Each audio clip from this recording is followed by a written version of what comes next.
The House will come to order.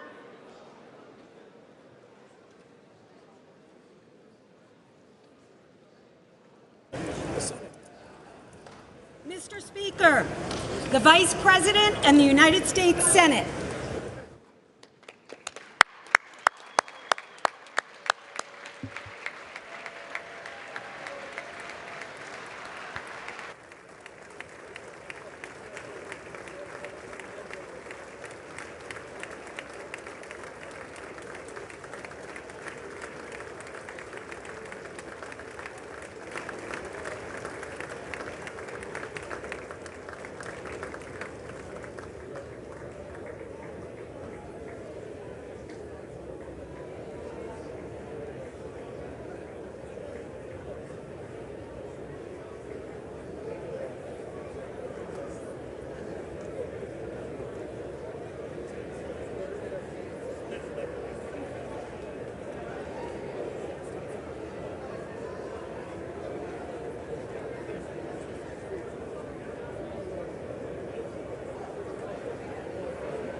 The joint session will come to order.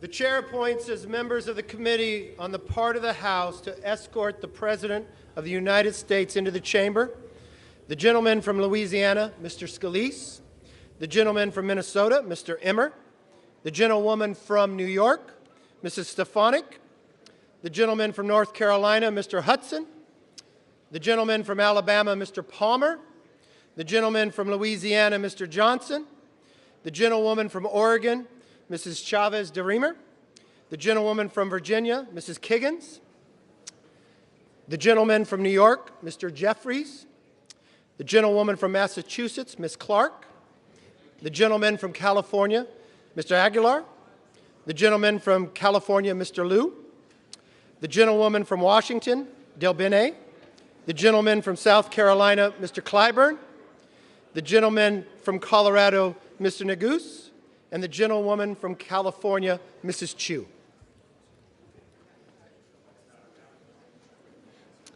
The President of the Senate, at the direction of that body, appoints the following senators as members of the committee on the part of the Senate to escort the President of the United States into the House chamber: the Senator from New York, Mr. Schumer; the Senator from Illinois, Mr. Durbin; the Senator from Washington, Ms. Murray; the Senator from Michigan, Ms. Stapadow; the Senator from Minnesota, Ms. Klobuchar; the Senator from Wisconsin, Ms. Baldwin. There she is.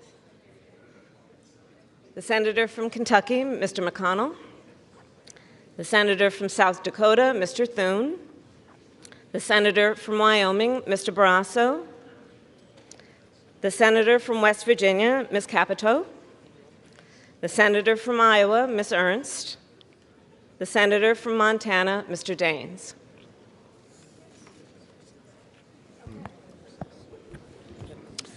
The members of the escort committee will exit the chamber through the lobby doors.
Mr. Speaker, the Dean of the Diplomatic Corps.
Mr. Speaker, the Chief Justice and Associate Justices of the Supreme Court.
Mr. Speaker, the President's Cabinet.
Mr. Speaker, the President of the United States.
Members of Congress, I have the high privilege and the distinct honor to present to you the President of the United States.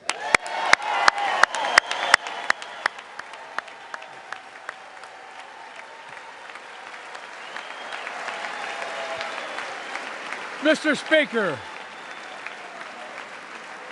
Thank you. You can smile. It's okay. Thank you, thank you, thank you. Thank you. Please.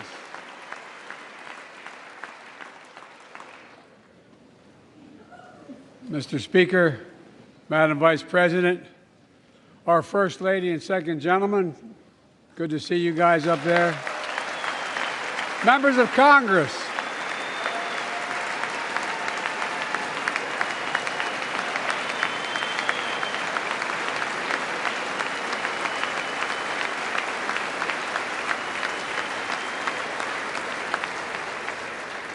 by the way, Chief Justice, I may need a court order. She gets to go to the game tomorrow, next week. I have to stay home. Got to work something out here.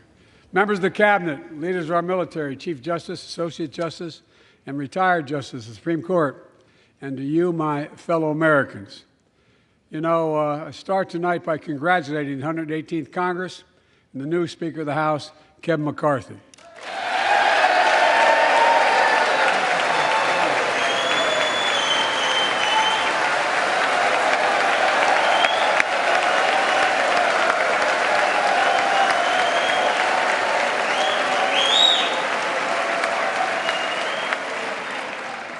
Speaker, I don't want to ruin your reputation, but I look forward to working with you. And I want to congratulate the new leader of the House Democrats, the first African-American minority leader in history, Hakeem Jeffries.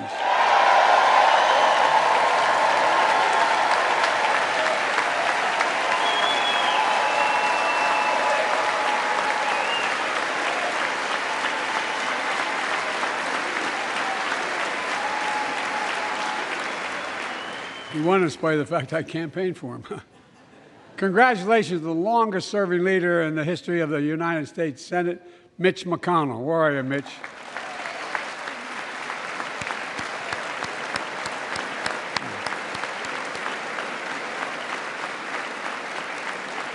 And congratulations to Chuck Schumer, another, another term as Senate Minority Leader. I think you.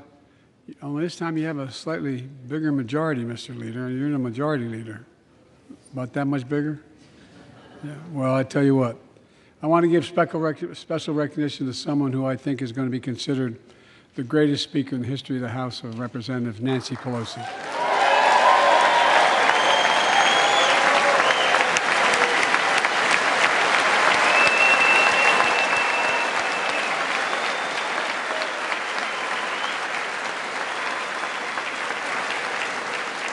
Folks, the story of America is a story of progress and resilience, of always moving forward, of never, ever giving up.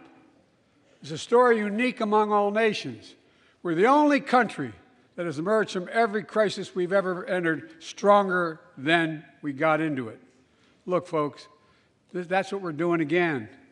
2 years ago, the economy was reeling. I stand here tonight after we've created, with the help of many people in this room, 12 million new jobs, more jobs created in 2 years than any president's created in 4 years, because of you all, because of the American people. 2 years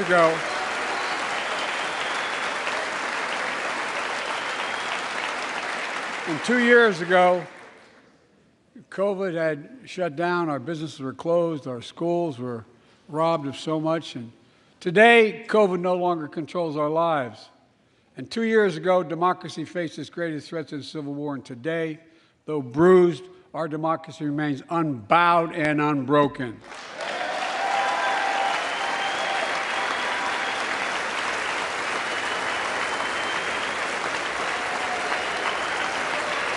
As we gather here tonight, we're writing the next chapter in the great American story, a story of progress and resilience. When world leaders ask me to define America, and they do, believe it or not, I say I can define it in one word, and I mean this: possibilities. We don't think anything is beyond our capacity. Everything is a possibility. You know, we're often told that Democrats and Republicans can't work together. But over the past 2 years, we've proved the cynics and naysayers wrong. Yes, we disagreed plenty. And yes, there were times when Democrats went alone. But time and again, Democrats and Republicans came together to defend a stronger and safer Europe. It came together to pass once-in-a-generation infrastructure law, building bridges connecting our nation and our people. We came together to pass the most significant law ever, helping victims exposed to toxic burn pits. And in fact,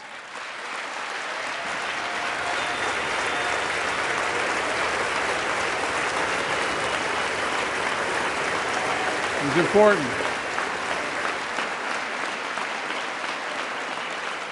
And in fact, I signed over 300 bipartisan pieces of legislation since becoming president, from reauthorizing the Violence Against Women Act, the Electoral Count Reform Act, the Respect for Marriage Act that protects the right to marry the person you love.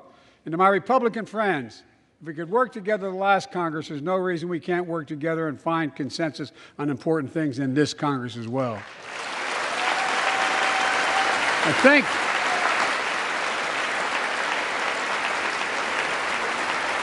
folks,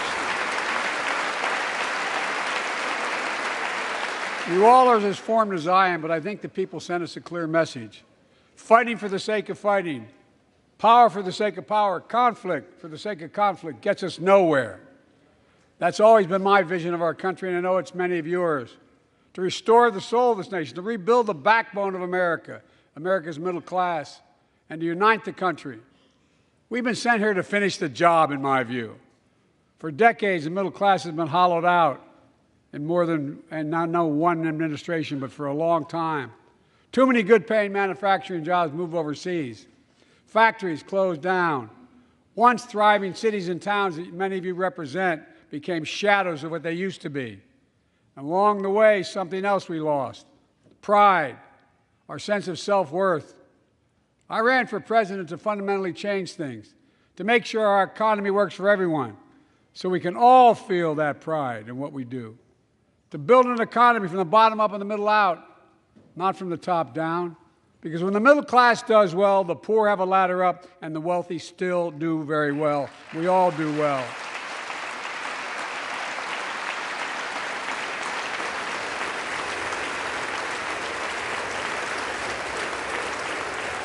I know a lot of you always kid me for always quoting my dad, but my dad used to say, Joey, a job's about a lot more than a paycheck. He really would say this. It's about a lot more than a paycheck. It's about your dignity. It's about respect. It's about being able to look your kid in the eye and say, honey, it's going to be okay, and mean it. Well, folks, so let's look at the results. We're not finished yet by any stretch of the imagination, but unemployment rate is at 3.4%, a 50-year low. A near record unemployment. Near record unemployment for Black and Hispanic workers.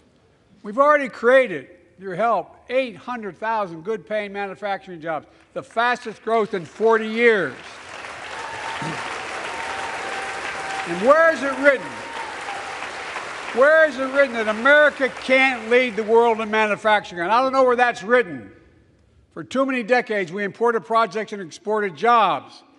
Now, thanks to what you've all done, we're exporting American products and creating American jobs.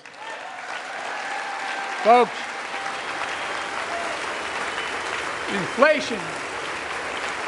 Inflation has been a global problem because the pandemic disrupted our supply chains, and Putin's unfair and brutal war in Ukraine disrupted energy supplies as well as food supplies, blocking all that grain in Ukraine.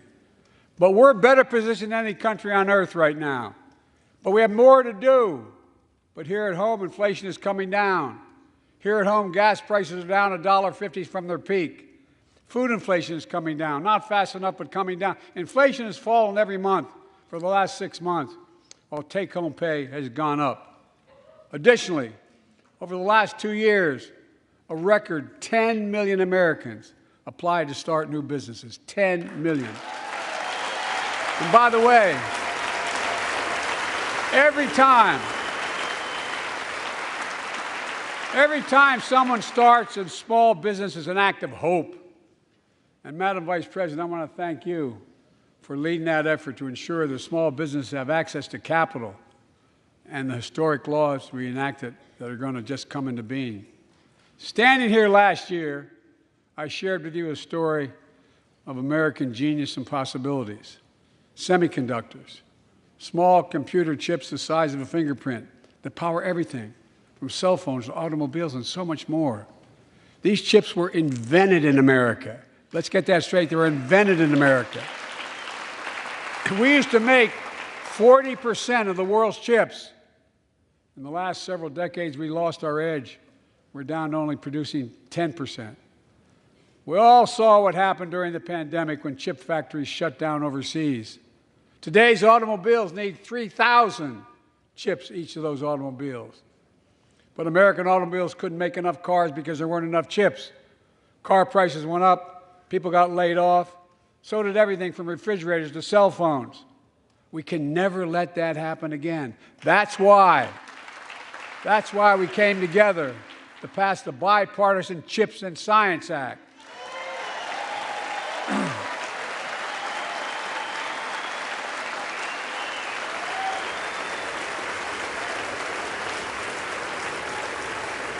Folks, I know I've been criticized for saying this, but I'm not changing my view. We're going to make sure the supply chain for America begins in America. The supply chain begins in America. We've already created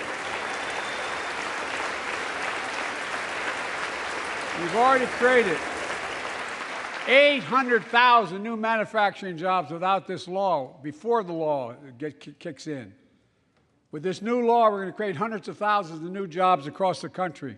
And I mean all across the country, throughout not just the coast, but through the middle of the country as well.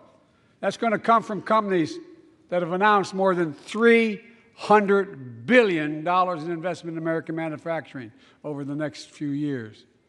Outside of Columbus, Ohio, Intel is building semiconductor factories on 1,000 acres, literally a field of dreams. It's going to create 10,000 jobs, that one investment, 7,000 construction jobs, 3,000 jobs in those factories once they're finished. They call them factories. Jobs paying an average of $130,000 a year, and many do not require a college degree.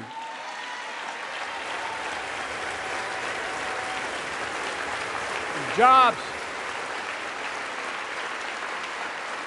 Because we work together, these jobs where people don't have to leave home to search for opportunity. And it's just getting started. Think about the new homes, the small businesses, the medium-sized businesses. So much more that's going to be needed to support those 3,000 permanent jobs and the factories that are going to be built. Talk to mayors and governors, Democrats and Republicans, and they'll tell you what this means for their communities. We're seeing these field of dreams transform to the heartland. But to maintain the strongest economy in the world, we need the best infrastructure in the world. And folks, as you all know, we used to be #1 in the world in infrastructure. We've sunk to 13th in the world. The United States of America, 13th in the world in infrastructure, modern infrastructure. But now we're coming back because we came together and passed the bipartisan infrastructure law, the largest investment in infrastructure since President Eisenhower's interstate highway system.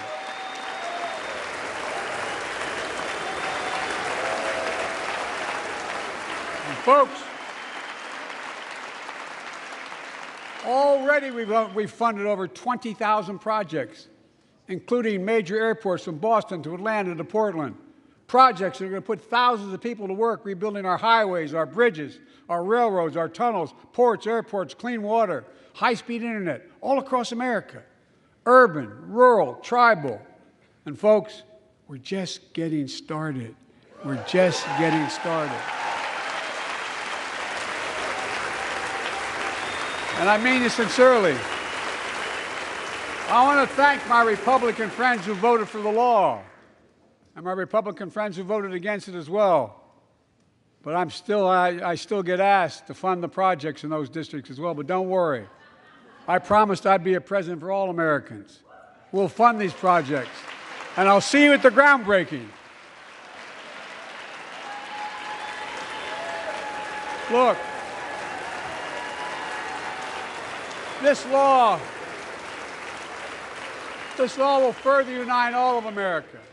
Projects like Brent Spence Bridge in Kentucky over the Ohio River, built 60 years ago, badly needed repairs, one of the nation's most congested freight routes, carrying $2 billion worth of freight every single day across the Ohio River.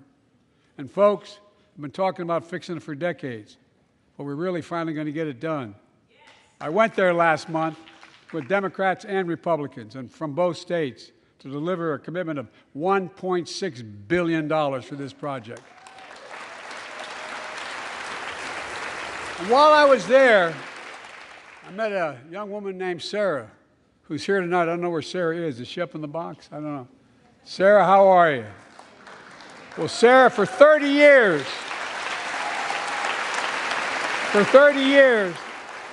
I learned, she told me she'd been a proud member of the Iron Workers Local 44, known as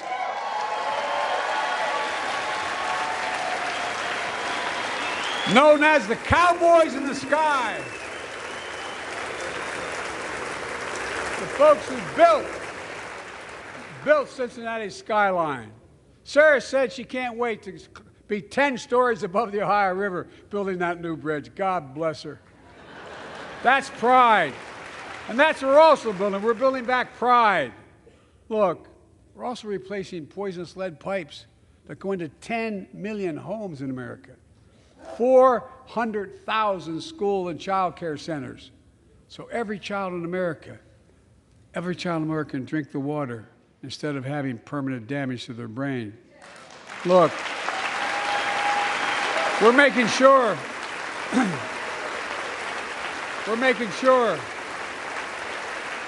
that every community in America has access to affordable high-speed internet. No parent should have to drive by McDonald's parking lot to help them do their homework online with their kids, which many thousands were doing across the country. And when we do these projects, and again I get criticized for this, but I make no excuses for it, we're going to buy American. We're going to buy America. Folks,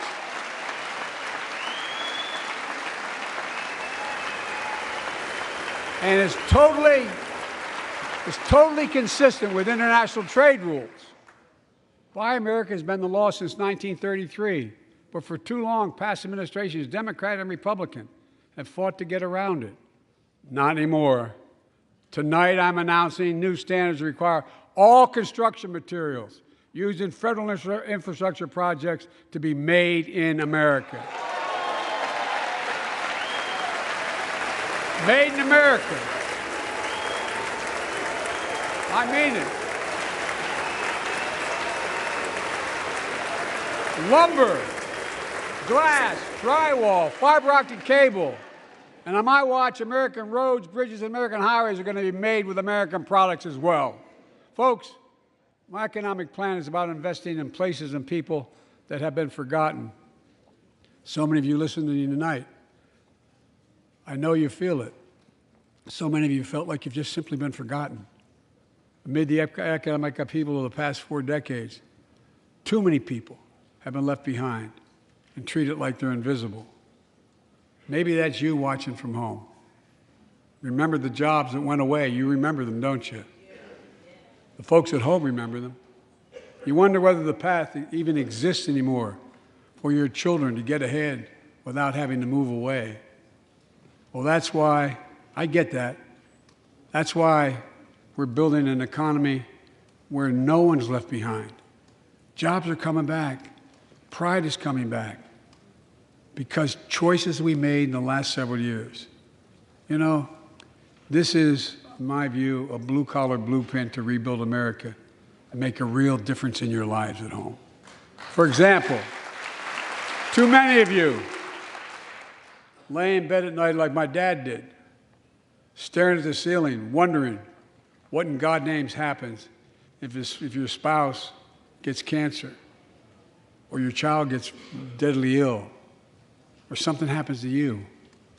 What are you going to have? You get money to pay for those medical bills? Or you're going to have to sell the house or try to get a second mortgage on it. I get it. I get it. With the Inflation Reduction Act that I signed into law, we're taking on powerful interests to bring health care costs down so you can sleep better at night with more security. You know, we pay more for prescription drugs than any nation in the world. Let me say it again. We pay more for prescription drugs than any major nation on earth. For example, 1 in 10 Americans has diabetes. Many of you in this chamber do, and in the audience.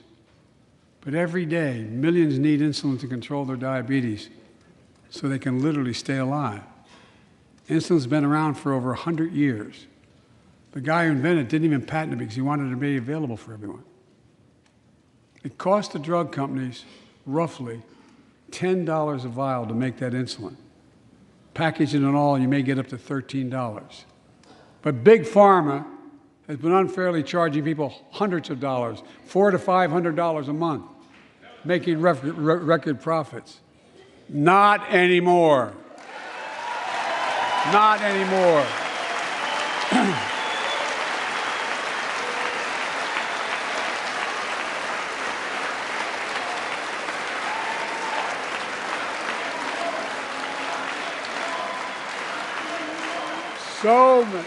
So many things that we did are only now coming to fruition.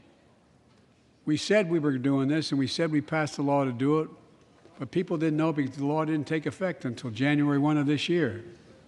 We capped the cost of insulin at $35 a month for seniors on Medicare. The people are just finding out. I'm sure you're getting the same calls I'm getting.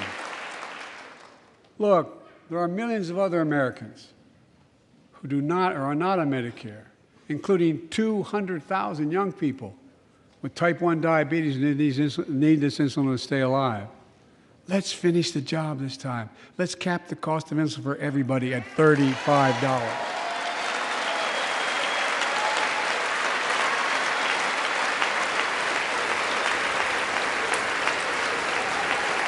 Folks, the Big Pharma is still going to do very well, I promise you all. I promise you they're going to do very well. This law also caps and won't even go into effect until 2025.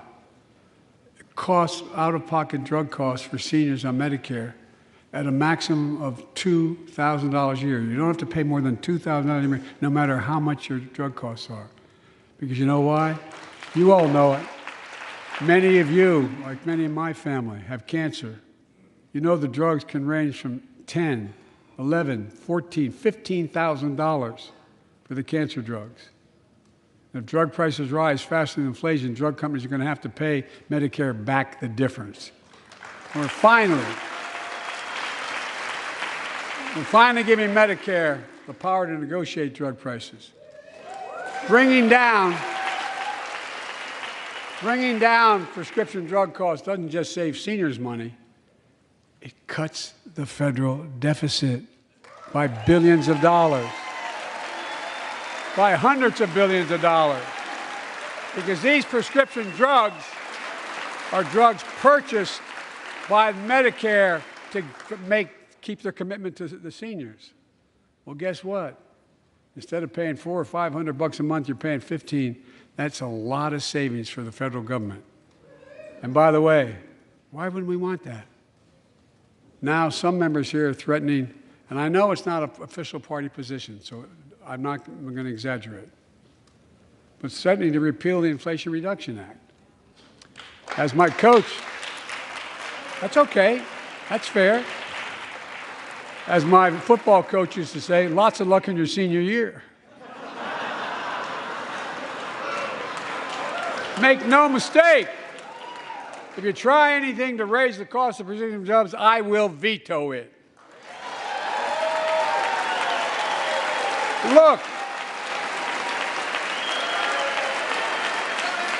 I'm pleased to say that more Americans have health insurance now than ever in history. A record 16 million people are enrolled in the Affordable Care Act. And thanks to the law I signed last year, millions are saving $800 a year on their premiums. And by the way, that law was written and the benefit expires in 2025. So my plea to some of you, at least in this audience, let's finish the job and make these savings permanent. Expand coverage of Medicaid.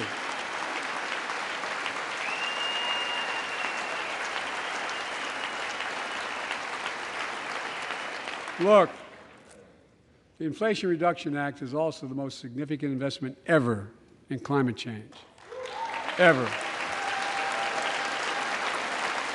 Lowering utility bills, creating American jobs, leading the world to a clean energy future. I visited the devastating aftermath of record floods, droughts, storms, and wildfires from Arizona to Mexico to all the way up to the Canadian border. More timber has been burned, as I've observed from helicopters, than the entire state of Missouri. And we don't have global warming? Not a problem. In addition to emergency recovery, from Puerto Rico to Florida to Idaho, we're rebuilding for the long term. New electric grids that are able to weather major storms and not prevent those forest fires. Roads and water systems withstand the next big flood. Clean energy to cut pollution and create jobs in communities often left behind. We're going to build 500,000 electric vehicle charging stations installed across the country by tens of thousands of IBEW workers. And we're helping families save more than $1,000 a year with tax credits to purchase electric vehicles and efficient appliances, energy-efficient appliances. Historic conservation efforts to be responsible stewards of our land. Let's face reality. The climate crisis doesn't care if you're in a red or blue state. It's an existential threat. We have an obligation, not to ourselves, but to our children and grandchildren, to confront it. I'm proud of how America, at last, is stepping up to the challenge. We're still going to need oil and gas for a while. But guess what? No, we do. But there's so much more to do. We got to finish the job. And we pay for these investments in our future by finally making the wealthiest and biggest corporations begin to pay their fair share.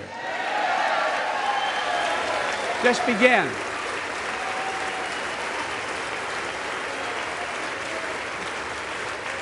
Look, I'm a capitalist. I'm a capitalist, but pay your fair share. I think a lot of you at home agree with me and many people that you know. The tax system is not fair. It is not fair.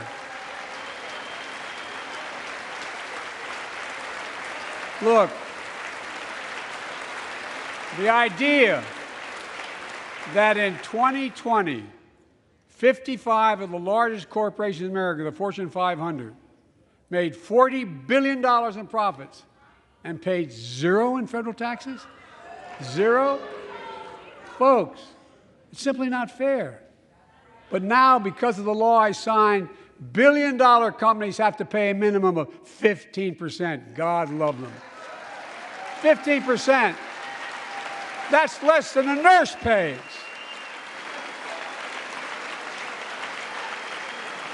And let me be crystal clear. I said at the very beginning, under my plans, as long as I'm president, nobody earning less than $400,000 will pay an additional penny in taxes. Nobody, not one penny.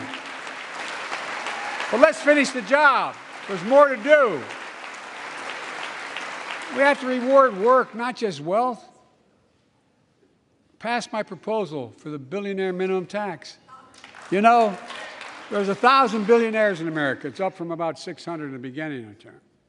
But no billionaire should be paying a lower tax rate than a school teacher or firefighter. I mean it. Think about it.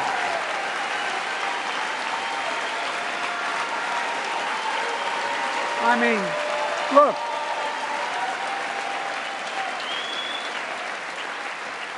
I know you aren't enthusiastic about that, but think about it. Think about it. Have you noticed Big Oil just reported its profits, record profits? Last year they made $200 billion in the midst of a global energy crisis. I think it's outrageous. Why? They invested too little of that profit to increase domestic production. And when I talk to a couple of them, they say, we're afraid you're going to shut down all the oil wells, all the oil refineries anyway, so why should we invest in them? I said, we're going to need oil for at least another decade, and that's going to exceed and beyond that. We're going to need it. Production. If they had, in fact, invested in the production to keep gas prices down, instead, they used the record profits to buy back their own stock, rewarding their CEOs and shareholders. Corporations ought to do the right thing. That's why I propose we quadruple the tax on corporate stock buybacks and encourage long-term investments. They'll still make considerable profit. Let's finish the job and close the loopholes that allow very wealthy to avoid paying their taxes. Instead of cutting the number of audits for wealthy taxpayers, I just signed a law to reduce the deficit by $114 billion by cracking down on wealthy tax cheats. That's being fiscally responsible. In the last 2 years, my administration has cut the deficit by more than $1.7 trillion, the largest deficit reduction in American history. Under the previous administration, the American deficit went up 4 years in a row. Because those record deficits, no president added more to the national debt in any 4 years than my predecessor. Nearly 25% of the entire national debt that took over 200 years to accumulate was added by just one administration alone, the last one. They're the facts. Check it out. Check it out. How did Congress respond to that debt? They did the right thing. They lifted the debt ceiling 3 times without preconditions or crisis. They paid American bills to prevent an economic disaster to the country. So tonight I'm asking the Congress to follow suit. Let's commit here tonight to the full faith and credit of the United States of America will never, ever be questioned. Some of my Republican friends want to take the economy hostage. I get it, unless I agree to their economic plans. All of you at home should know what those plans are. Instead of making the wealthy pay their fair share, some Republicans want Medicare and Social Security to sunset. I'm not saying it's a majority. Let me give you, anybody who doubts it, contact my office. I'll give you a copy. I'll give you a copy of the proposal. That means Congress doesn't vote. Well, I'm glad to see you. And I tell you, I enjoy conversion. You know, it means if Congress doesn't keep the programs the way they are, they'd go away. Other Republicans say, I'm not saying it's a majority of you. I don't even think it's even a significant, but it's being proposed by individuals. I'm not politely not naming them, but it's being proposed by some of you. Look, folks, the idea is that we're not going to be moved into being threatened to default on the debt if we don't respond.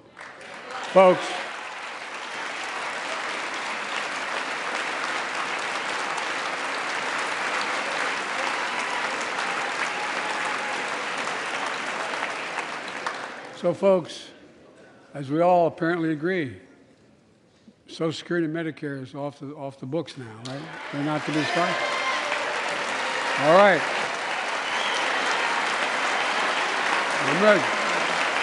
We got unanimity.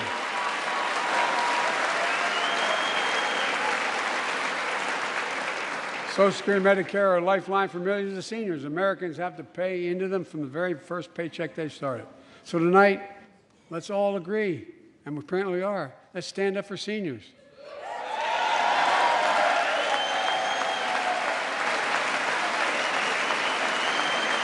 Stand up and show them. We'll not cut Social Security. We will not cut Medicare.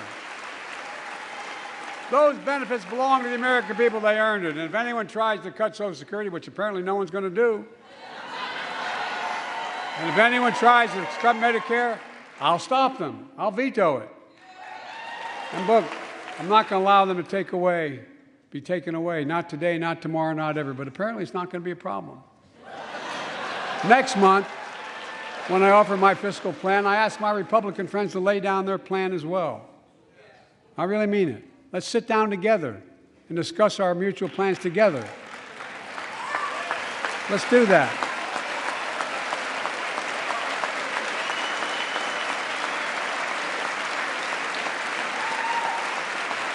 I can tell you, the plan I'm going to show you is going to cut the deficit by another $2 trillion. And it won't cut a single bit of Medicare or Social Security. In fact, we're going to extend the Medicare Trust Fund at least 2 decades, because that's going to be the next argument. How do we keep it solvent, right?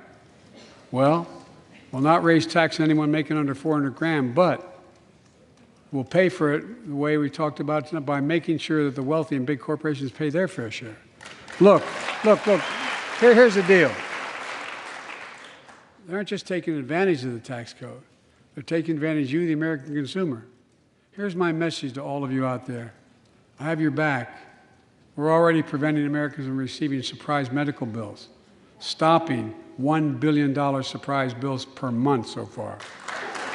We're protecting seniors' life savings by cracking down on nursing homes that commit fraud, endanger patient safety, prescribe drugs that are not needed. Millions of Americans can now save thousands of dollars because they can finally get a hearing aid over the counter without a prescription. Look, capitalism without competition is not capitalism. It's extortion. It's exploitation.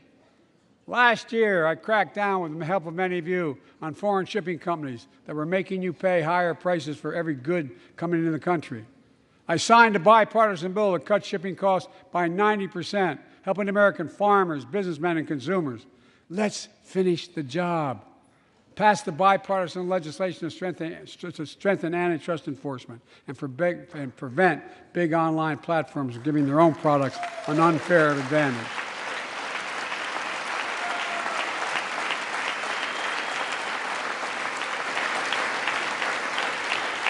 My administration is also taking on junk fees, those hidden surcharges too many companies use to make you pay more. For example, we're making airlines show you the full ticket price up front, refund your money if your flight is canceled or delayed. We've reduced exorbitant bank overdrafts by saving consumers more than $1 billion a year. We're cutting credit card late fees by 75%, from $30 to $8. Look, junk fees may not matter to the very wealthy, but they matter to most other folks in homes like the one I grew up in, like many of you did. They add up to hundreds of dollars a month. They make it harder for you to pay your bills or afford that family trip. I know how unfair it feels when a company overcharges you and gets away with it. Not anymore. We've written a bill to stop it all. It's called the Junk Fee Prevention Act. We're going to ban surprise resort fees that hotels charge on your bill. Those fees can cost you up to $90 a night at hotels that aren't even resorts. The idea that cable, internet, and cell phone companies can charge you $200 or more if you decide to switch to another provider.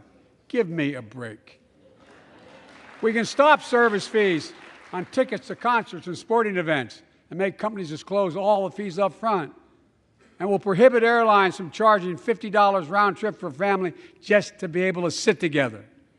Baggage fees are bad enough. Airlines can't treat your child like a piece of baggage. Americans are tired of being. We're tired of being played for suckers. So pass the Junk Fee Prevention Act so companies stop ripping us off. For too long, workers have been getting stiffed, but not anymore. We're beginning to restore the dignity of work. For example, I should have known this, but I didn't until 2 years ago. 30 million workers have to sign non-compete agreements for the jobs they take. 30 million. So a cashier at a burger place can't walk across town and take the same job at another burger place and make a few bucks more. It just changed. Well, they just changed it because we exposed it. That was part of the deal, guys. Look it up. But not anymore. We're banning those agreements so companies have to compete for workers and pay them what they're worth.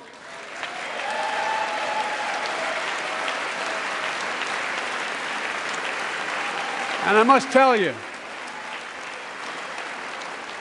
this is bound to get a response from my friends on my left but the right. I'm so sick and tired of companies breaking the law by preventing workers from organizing. Pass the PRO Act, because businesses have a right, workers have a right to form a union. And let's guarantee all workers have a living wage. Let's make sure working parents can afford to raise a family with sick days, paid family medical leave, affordable child care. That's going to enable millions of more people to go and stay at work. And let's restore the full child tax credit, which gave tens of millions of parents some breathing room and cut child poverty in half to the lowest level in history. And by the way, when we do all these things, we increase productivity. We increase economic growth. So let's finish the job and get more families access to affordable, quality housing. Let's get seniors who want to stay in their homes the care they need to do so. Let's give more breathing room to millions of family caregivers looking after their loved ones. Pass my plan so we get seniors and people with disabilities the home care and services they need. And support the workers who are doing God's work. These plans are fully paid for, and we can afford to do them. Restoring the dignity of work means making education an affordable ticket to the middle class. You know, when we made public education, 12 years of it, universal in the last century, we made the best educated, best paid, we became the best educated, best paid nation in the world. But the rest of the world's caught up. It's caught up. Jill, my wife, who teaches full time, has an expression. I hope I get it right, kid. Any nation that out-educates us is going to out-compete us. Any nation that out-educates is going to out-compete us. Folks, we all know 12 years of education is not enough to win the economic competition of the 21st century. We want to have the best educated workforce. Let's finish the job by providing access to preschool for 3 and 4 years old. Studies show that children who go to preschool are nearly 50% more likely to finish high school and go on to earn a 2- or 4-year degree, no matter their background they came from. Let's give public school teachers a raise.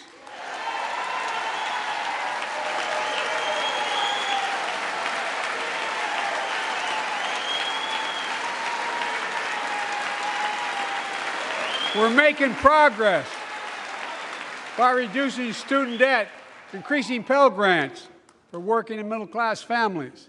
Let's finish the job and connect students to career opportunities starting in high school. Provide access to 2 years of community college, the best career training in America, in addition to being a pathway to a 4-year degree. Let's offer every American a path to a good career, whether they go to college or not. And folks, in the midst of the COVID crisis, when schools were closed and we were shutting down everything, let's recognize how far we came in the fight against the pandemic itself. While the virus is not gone, thanks to the resilience of the American people and the ingenuity of medicine, we've broken the COVID grip on us. COVID deaths are down by 90%. We've saved millions of lives and opened up our country. We opened our country back up. And soon we'll end the public health emergency. But that's called a public health emergency. But we'll remember the toll and pain that's never going to go away. More than 1 million Americans lost their lives to COVID. 1 million. Families grieving, children orphaned, empty chairs at the dining room table constantly reminding you that she used to sit there. Remembering them, we remain vigilant.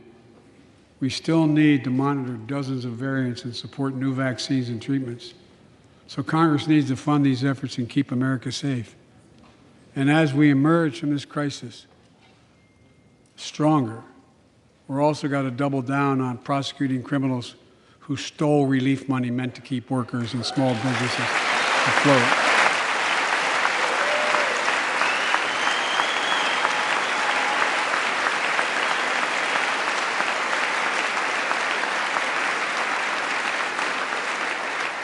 Before I came to office, you remember, during that campaign, the big issue was about inspector generals who would protect taxpayers' dollars who were sidelined. They were fired. Many people said we don't need them. And fraud became rampant. Last year, I told you the watchdogs are back. Since then, we've recovered billions of taxpayers' dollars. Now let's triple the anti-fraud strike force going after these criminals, double the statute of limitations on these crimes, and crack down on identity fraud by criminal syndicates stealing billions of dollars from the American people. And the data shows that for every dollar we put into fighting fraud, the taxpayers get back at least 10 times as much. It matters. It matters. Look, COVID left its scars, like the spike in violent crime in 2020, the first year of the pandemic. We have an obligation to make sure all people are safe. Public safety depends on public trust, as all of us know. But too often that trust is violated. Joining us tonight are the parents of Tyre Nichols. Welcome.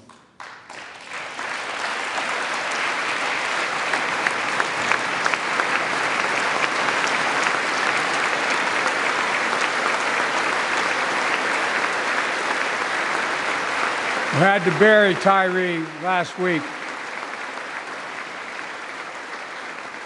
As many of you personally know, there's no words to describe the heartache or grief of losing a child.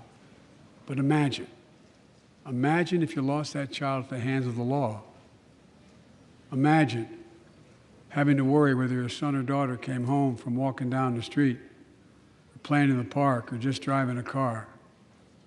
Most of us in here have never had to have the talk that brown and black parents have had to have with their children. Bo, Hunter, Ashley, my children, I never had to have the talk with them. I never had to tell them if a police officer pulls you over, turn your interior lights on right away. Don't reach for your license. Keep your hands on the steering wheel. Imagine having to worry like that every single time your kid got in a car. Here's what Tyre's mother shared with me when I spoke to her. When I asked her how she finds the courage to carry on and speak out.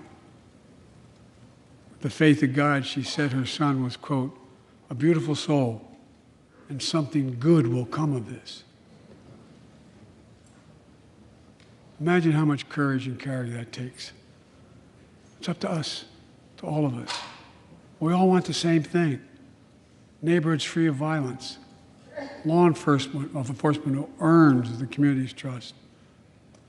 Just as every cop, when they pin on that badge in the morning, has a right to be able to go home at night, so does everybody else out there.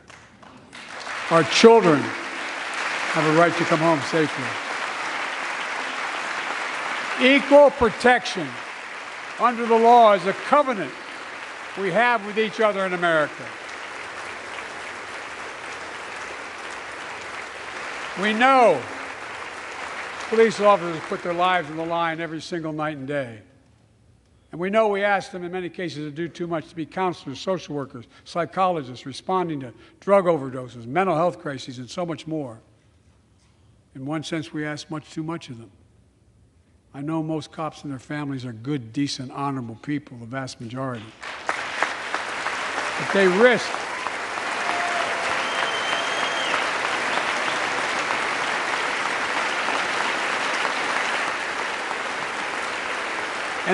their lives every time they put that shield on. But what happened to Tyre in Memphis happens too often. We have to do better. Give law enforcement the real training they need. Hold them to higher standards. Help them succeed in keeping us safe. We also need more first responders and professionals to address the growing mental health, substance abuse challenges. More resources to reduce violent crime and gun crime. More community intervention programs. More investment in housing, education, and job training. All this can help prevent violence in the first place.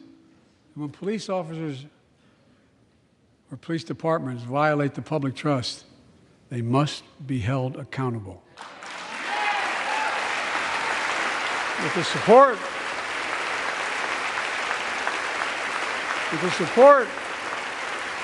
of the families of victims, civil rights groups, and law enforcement, I signed an executive order for all federal officers, banning chokeholds, restricting no-knock warrants, and other key elements of the George Floyd Act. Let's commit ourselves to make the words of Tyler's mom true. Something good must come from this. Something good. And all of us,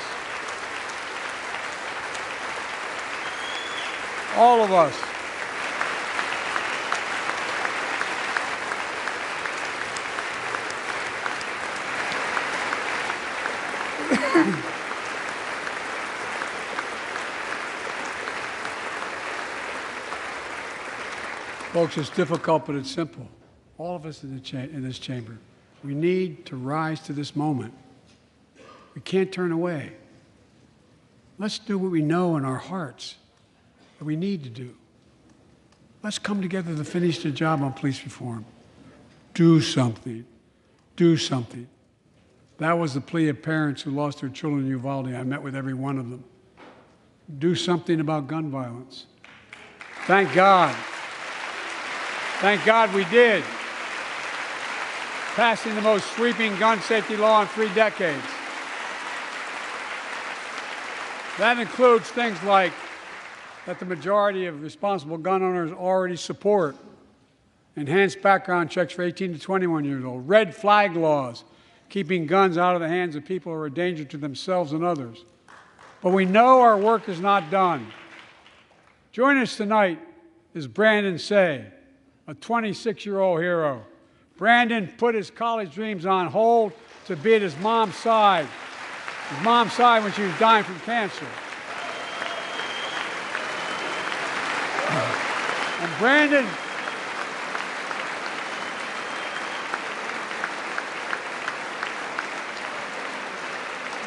now works at a dance studio started by his grandparents.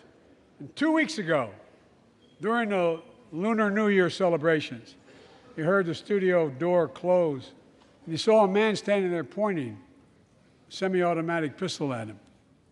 He thought he was going to die, but he thought about the people inside. And in that instant, he found the courage to act and wrestled a semi-automatic pistol away from the gunman who had already killed 11 people in another dance studio.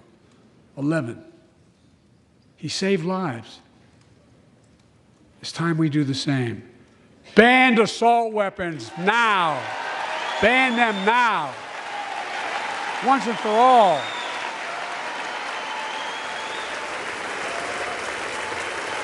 I led the fight to do that in 1994. And in 10 years, that ban was law and mass shootings went down. After we let it expire in the Republican administration, mass shootings tripled. Let's finish the job and ban these assault weapons. And let's also come together on immigration. Make it a bipartisan issue once again.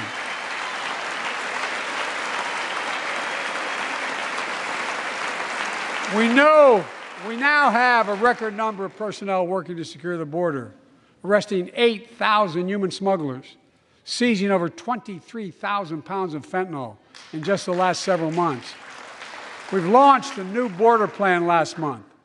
Unlawful migration from Cuba, Haiti, Nicaragua, and Venezuela has come down 97% as a consequence of that. But American border problems won't be fixed until Congress acts. If we don't pass my comprehensive immigration reform, at least pass my plan to provide the equipment and officers to secure the border.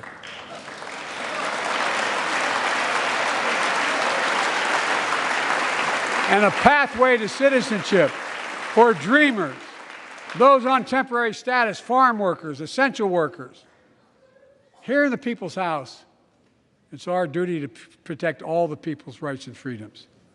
Congress must restore the right and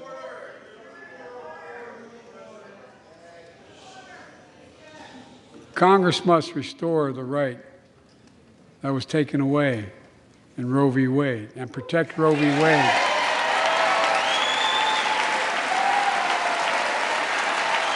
Give every woman a consular right.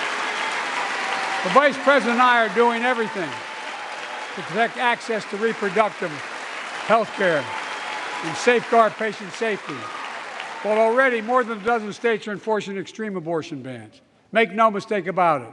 If Congress passes a national ban, I will veto it. But let's also pass the Bipartisan Equality Act to ensure LGBTQ Americans, especially transgender young people, can live with safety and dignity. Our strength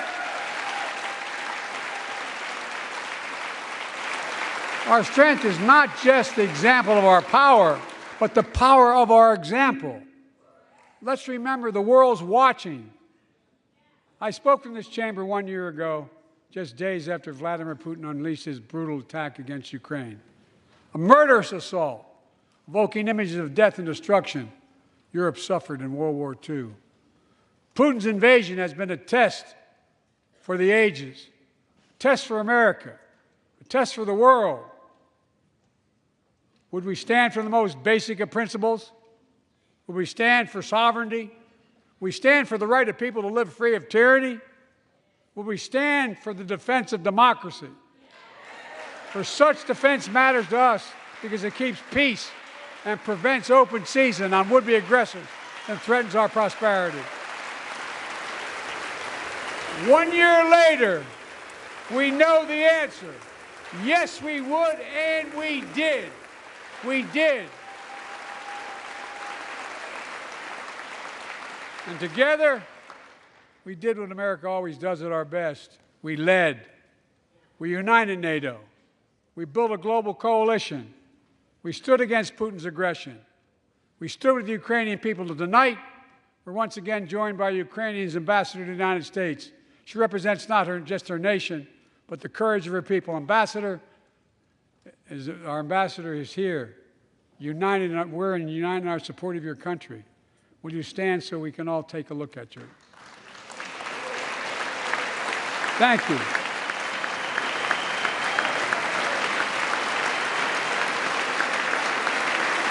Because we're going to stand with you as long as it takes.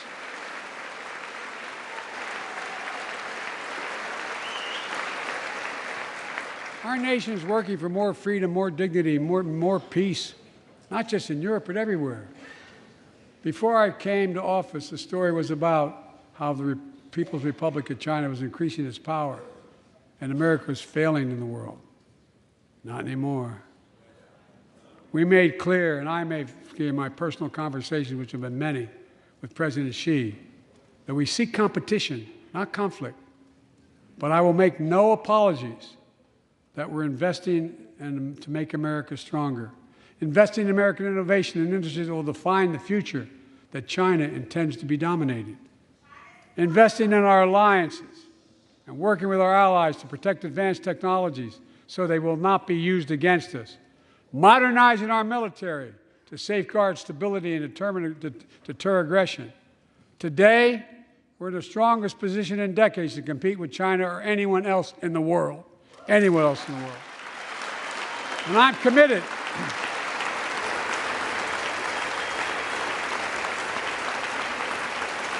I'm committed to work with China where we can advance American interests and benefit the world. But make no mistake about it.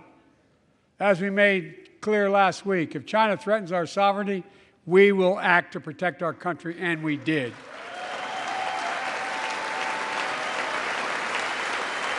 Look, let's be clear.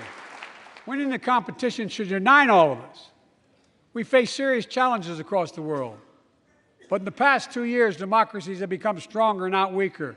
Autocracies have grown weaker, not stronger. Name me a world leader who changed places with Xi Jinping. Name me one.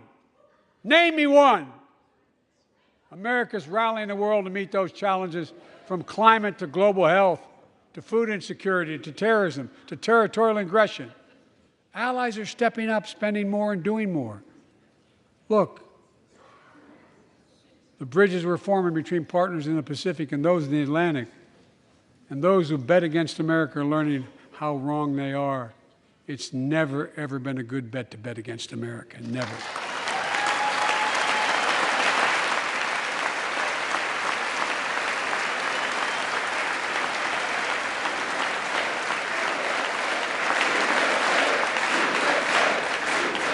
Well, when I came to office, most assured that bipartisanship assumed was impossible, but never believed it. That's why a year ago I offered a unity agenda to the nation as I stood here. We made real progress together. We passed a law making it easy for doctors to prescribe effective treatments for opioid addiction. We passed the gun safety law, making historic investments in mental health. We launched the ARPA-H drive for breakthrough in the fights against cancer, Alzheimer's, and diabetes, and so much more. We passed the Heath Robinson PACT Act, named after the late Iraq War veteran whose story about exposure to toxic burn kits I shared here last year.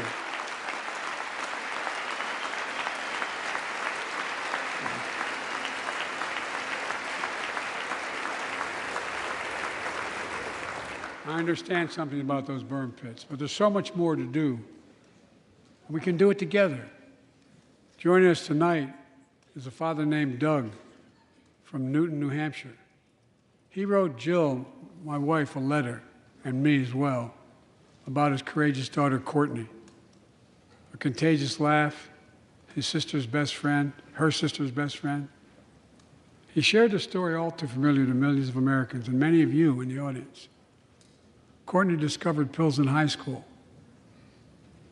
It spiraled into addiction and eventually death from a fentanyl overdose. She was just 20 years old. Describing the last 8 years without her, Doug said, "There's no worse pain." Yet their family has turned pain to purpose, working to end the stigma and change laws.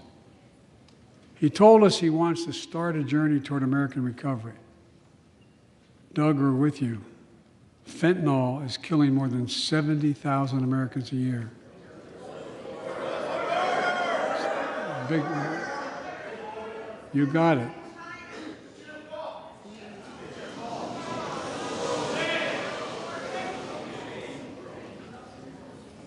So let's launch a major surge to stop fentanyl production and the sale and trafficking, with more drug detection machines, inspection cargo, stop pills and powder at the border. Working with couriers like FedEx to inspect more packages for drugs. Strong penalties to crack down on fentanyl trafficking. Second, let's do more on mental health, especially for our children. When millions of young people are struggling with bullying, violence, trauma, we owe them greater access to mental health care at their schools. We must finally hold social media companies accountable for experimenting they're doing running children for profit. There's time to pass bipartisan legislation to stop big tech from collecting personal data on our kids and teenagers online, ban targeted advertising to children, and impose stricter limits on the personal data that companies collect on all of us. Third, let's do more to keep this nation's one truly sacred obligation to equip those we send into harm's way and care for them and their families when they come home. Job training, job placement for veterans and their spouses as they come to return to civilian life. Helping veterans afford the rent, because no one should be homeless in America, especially someone who served the country.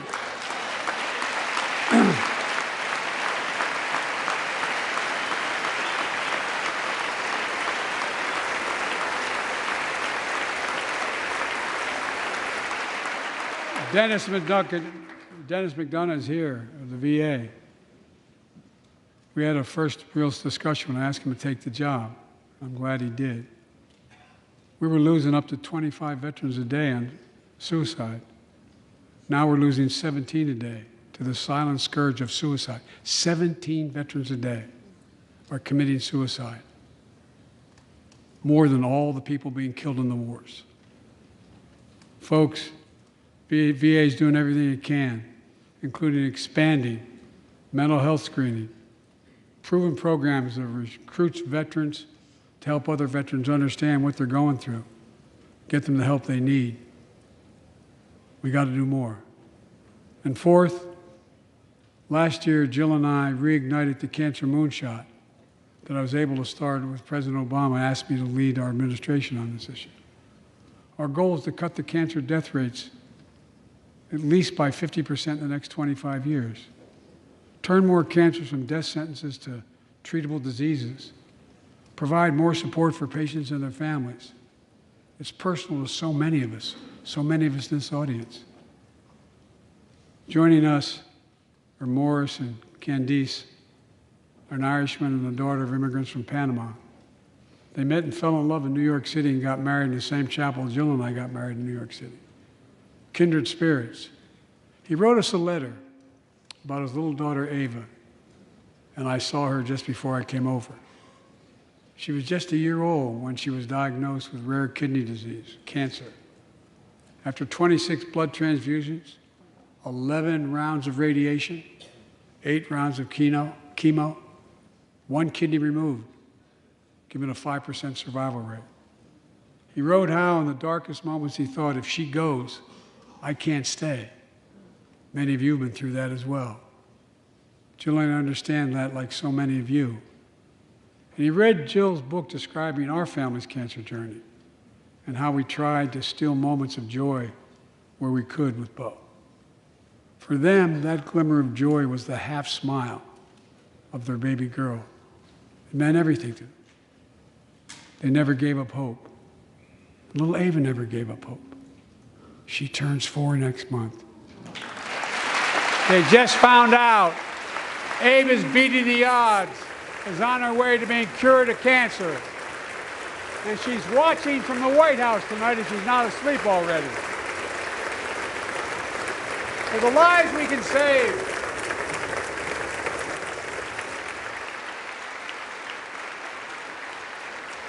For the lives we can save and the lives we've lost, let this be a truly American moment that rallies the country and the world together and proves that we can still do big things. 20 years ago, under the leadership of President Bush and countless advocates and champions, he undertook a bipartisan effort through PEPFAR to transform the global fight against HIV/AIDS. It's been a huge success. He thought big. He thought large. He moved. I believe we can do the same thing with cancer.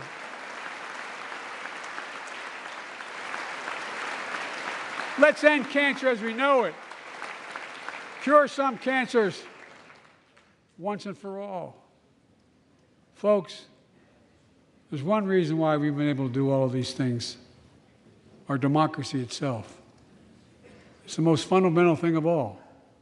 With democracy, everything's possible. Without it, nothing is. For the last few years, our democracy has been threatened and attacked, put at risk, put to the test in this very room on January the 6th.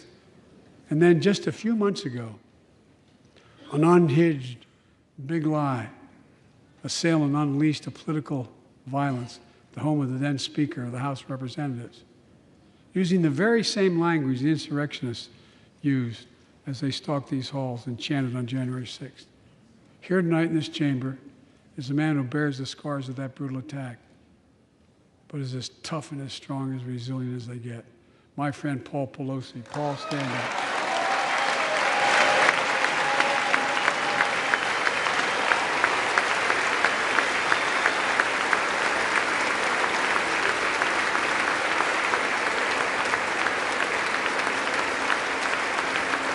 But such a heinous act should have never happened. We must all speak out. There's no place for political violence in America. We have to protect the right to vote, not suppress the fundamental right. Honor the results of our elections, not subvert the will of the people. We have to uphold the rule of law and restore trust in our institutions of democracy. And we must give hate and extremism in any form no safe harbor.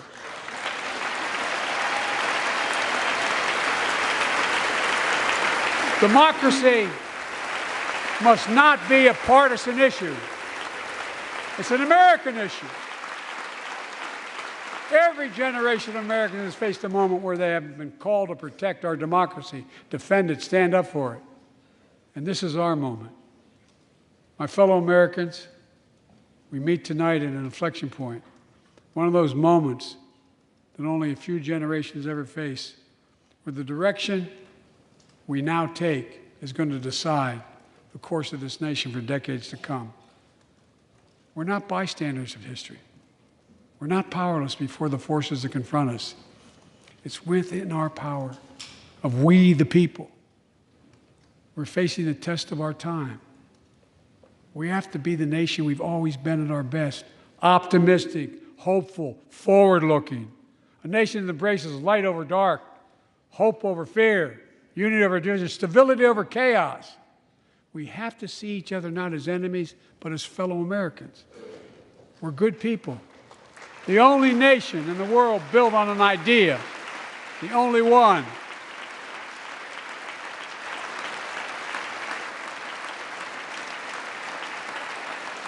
Other nations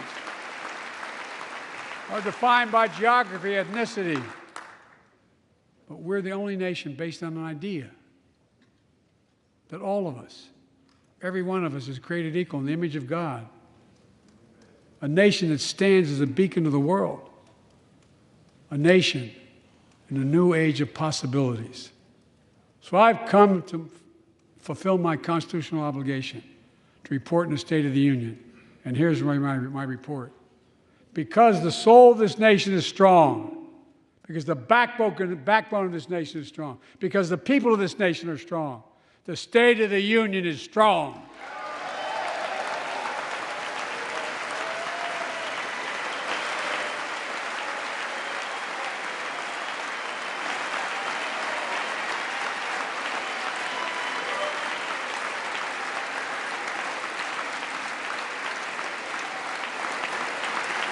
I'm not new to this place. I stand here tonight having served as long as about any one of you have ever served here. But I've never been more optimistic about our future, about the future of America. We just have to remember who we are. We're the United States of America, and there's nothing beyond our capacity if we do it together. God bless you all, and may God protect our troops. Thank you.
Chair declares the joint session of the two houses now resolved. The House will come to order. For what purpose does the gentleman from Louisiana seek recognition? Mr. Speaker, I move that the message of the President be referred to the Committee of the Whole House on the State of the Union and ordered printed. Without objection, does the gentleman from Louisiana have a motion? I move that the House do now adjourn, Mr. Speaker. The question on the motion to adjourn, those in favor say aye. Those opposed say no. The ayes have it. The motion is agreed to. According to the House, stands adjourned until 10 a.m. tomorrow for morning hour debate.